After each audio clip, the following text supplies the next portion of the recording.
Hello, hello, and welcome to Joyful Eating episode 138. So, today we're going to be talking about the secret to the universe. And no, it isn't 42, for those of you that are fans of Hitchhiker's Guide to the Galaxy. But before we get to the episode today, so the best bite that I had this week, it's always a toss up. I couldn't decide between the two. So, I made some teriyaki chicken one night, and I also tossed some the teriyaki sauce through some diced tofu and roasted that. And the chicken was really good, but the tofu was like amazing. And for my youngest, who normally is not like a vegetable lover, I was like, tofu's made out of vegetables. He was like lapping it up. So yeah, it was just like so just tofu. So who knew tofu could be so delicious? And I had it with like cauliflower rice. It was just like so yummy. And then my other thing that was just out of this world good was so it was my birthday recently. It's actually my birthday flowers from my beautiful mother-in-law. Shout out to Geraldine. Thank you for the flowers. Yes. So I made myself a cheesecake for my birthday, baked cheesecake, which amazing in its own right. But then the best part was like the leftover cheesecake. I crumbled it up, then made a vanilla ice cream base, and then um, tossed the cheesecake through the ice cream and froze it. And it was just like, and like the cheesecake, I'd used like ginger nut biscuits in the like cookies as in the crumb base. So it had this like ginger thing. It was vanilla. It was just like cheesecakey goodness. There's some more in the freezer. I can't wait to have it again next weekend. Yes. But anyway, so let's talk about the secret to the universe. So plan for today is first I wanted to share how did I discover the secret to the universe? And it wasn't from reading Hitchhiker's Guide to the Galaxy. Then we're going to talk about like what exactly is this secret that you're talking about, Jules? And then I'm going to share with you like the number one question to really help you apply this secret to your life. And it's just like a simple shift of asking yourself, getting into the habit of asking yourself this question, which will have like a huge impact on the trajectory of your life. And then we're going to talk about the biggest mistake that people make around this and how to avoid it. And then we'll finish up. I've got a little exclusive invitation for you at the very end. So, how I discovered this secret to the universe, as I call it, was basically I went on this journey of like, first of all, I started doing like business coaching, and working with a coach was really helpful. And she just opened my mind up to this, well, like to understanding the way that human brains work around just this whole thing that our thoughts create our results. So our thoughts drive our emotions. And so we think thoughts, they drive our emotions, and then they cause us to act. And then we get results based on that pathway. So if we're ever getting results that we're not happy with, say, for example, we're overeating or we're over drinking, what we want to do is like look at the thoughts that are causing that. So this was the beginning for me, like discovering this secret around thoughts, the link between thoughts and my actions, like my feelings and my actions, was huge.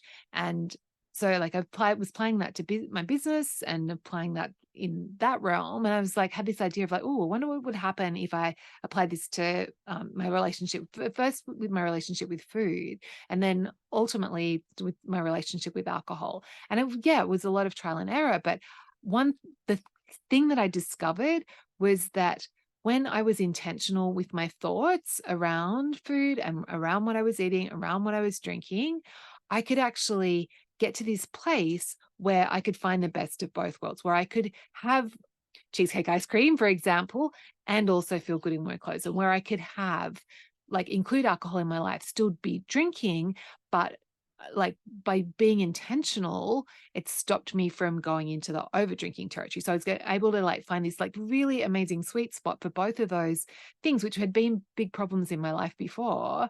That, yeah, like I was able to like enjoy, like find the enjoyment and get to this amazing place where I'm like including both, like there's cheesecake in my life, there's champagne in my life, but I'm not overdoing it. Like I'm not going into the over drinking and overeating territory. So therefore I don't have like the negative consequences. And because the thing is with alcohol and food in particular, like they're really like having like there's really no bad foods. Like it's really not bad for us. It's like the quantity that we have. So like having one cookie is very different from having a whole bag of cookies in terms of the impact on your weight and your health.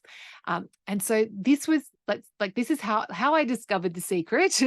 um, was through like my business coach and learning about how our thoughts and just being intentional with our thoughts helps us be intentional with our actions. And so that's exactly what I've skipped ahead here. But yeah, so this is what the secret is. It's just like that the secret to finding this balance and finding this sweet spot and being able to navigate like highly addictive substances like alcohol and sugar is to be intentional.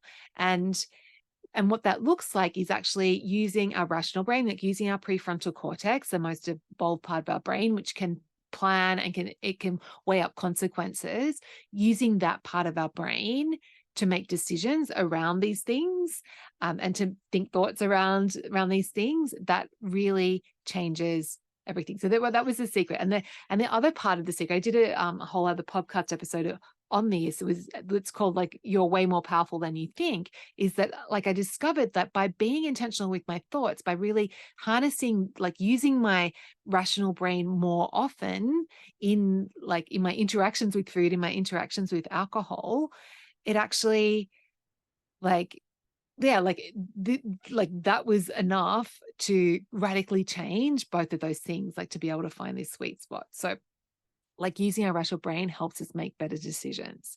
So that's the secret. And oh yeah, and that I discovered that actually I wasn't powerless around alcohol. I wasn't powerless around sugar. I couldn't, like, I could be in control. They weren't necessarily, like, by using my rational brain, I could be the one deciding rather than letting, like, going with the flow and like being like feeling like alcohol was controlling me and feeling like sugar was controlling me. So for me, the alcohol piece was like the biggest one. I wasn't like a huge sweet tooth, but definitely like feeling like the food was controlling me. Like I felt and feeling that like disempowered, like not like I could have an impact on this. Like that really changed when I discovered this secret. So, and yeah, so I discovered that I'm actually way more powerful than I think. And the cool thing is that now I've worked with like hundreds of people in the Naturally Healthy Club, and not so many people in my secret society where I help people change their relationship with alcohol, is that everyone, we are all, with our humans and with our human brains, if you've got a human brain, a prefrontal cortex, like you're way more powerful than you think. So that's the secret, which is such good news, isn't it? And so I guess, how do we actually apply this? Like knowing that, yes, making intentional choices is the secret to finding the balance for and being able to include, some highly addictive things in our lives. Like, how do we, like the next step is, of course, like, what does that look like, Jules? How do you actually apply it? And really, it just comes down to the more I've worked with people and the more I've worked with this on myself, just this simple question of asking myself, how do I want this to go before I interact with any of these things? So before I start drinking, I ask myself, like, how do I want this to go?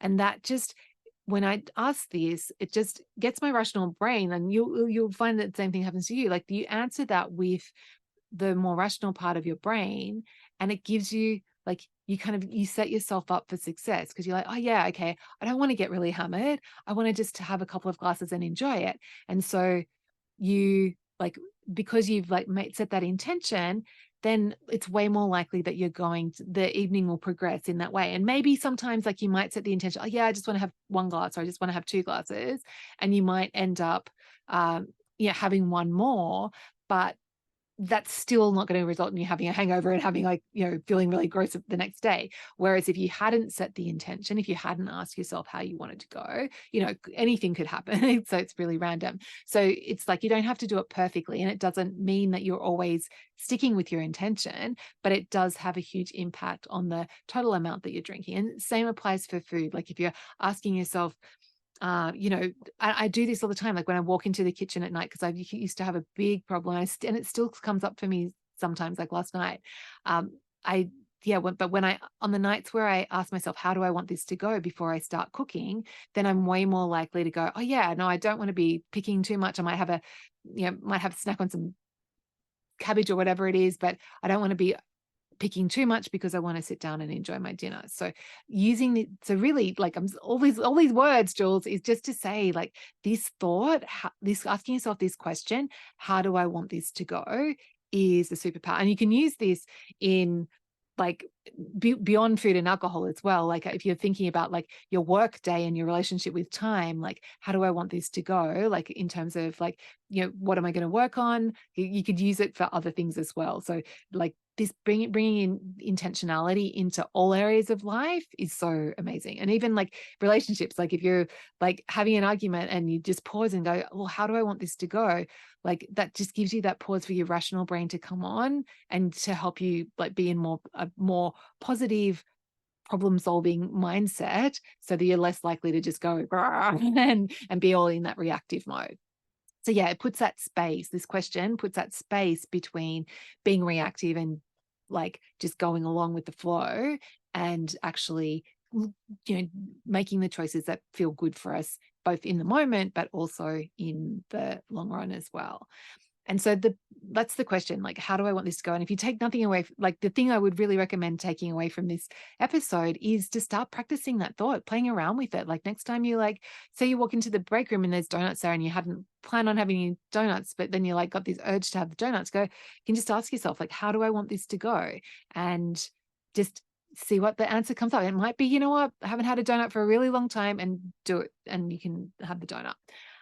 So that's the question, like that's how we apply it. And I guess the next thing I wanted to cover off was like the biggest mistake that people make around like, so you come across this idea of, like I want to be more intentional. Great. So I'm going to give myself permission to have wine. I'm going to give myself permission to have a cupcake, whatever. And then you have that. And then of course your brain wants, you like in the moment you want more and you give into that urge and you have more. So you have another cupcake, or finish off, like I have a couple of cupcakes, or you end up finishing off the bottle of wine.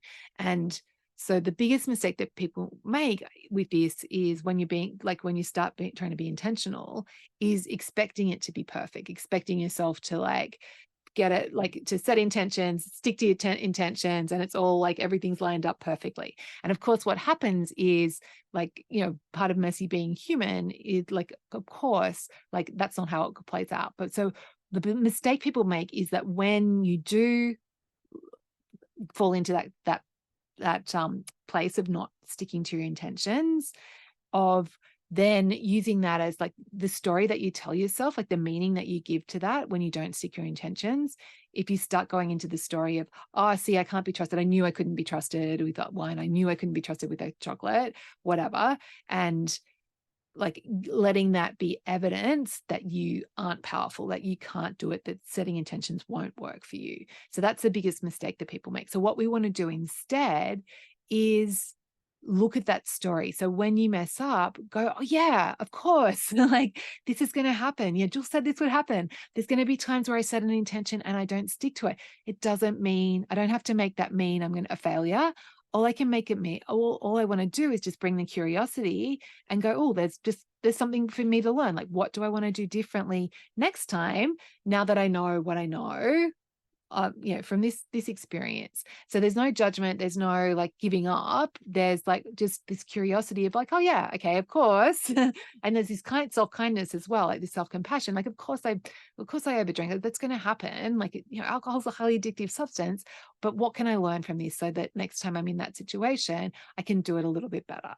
And the cool thing is that like over time, those little bits in improvements, those incremental improvements add up to like where you look back and you're like, oh my goodness, look at me now. Like, and this is what my life is like now. Like I completely can't believe like how little I drink and how this is all I want to drink. Like, it's not like I'm not white knuckling and I've like got all these rules in place. It's like, I'm just checking in with, no, this is how I want my life to be now. And it's so good. So you can get there as well. It's just following this step and just keep asking yourself, how do I want this to go? Bringing that rational thought in.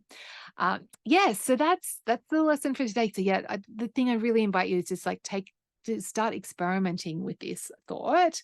And I have an exclusive invitation to you. So I'm actually opening up my secret society of intentional booze hounds, which is all around helping find this balance. So that group is we're starting a new group in November. And so if you're interested in that, you can email me, jules@thestonesoup.com, or the other option is you can come and have a virtual drink with me. So I'm going to It's actually going to be a recording of me explaining about the Secret Society and telling you more. So if you're curious about learning more about that, just go to thestonesoup.com/bar, and that will have details about how you can get access to that and to have a drink with me. Okay, have a beautiful week, whatever you're doing, being intentional and just asking yourself, like, how do I want this to go? And I will catch you next week.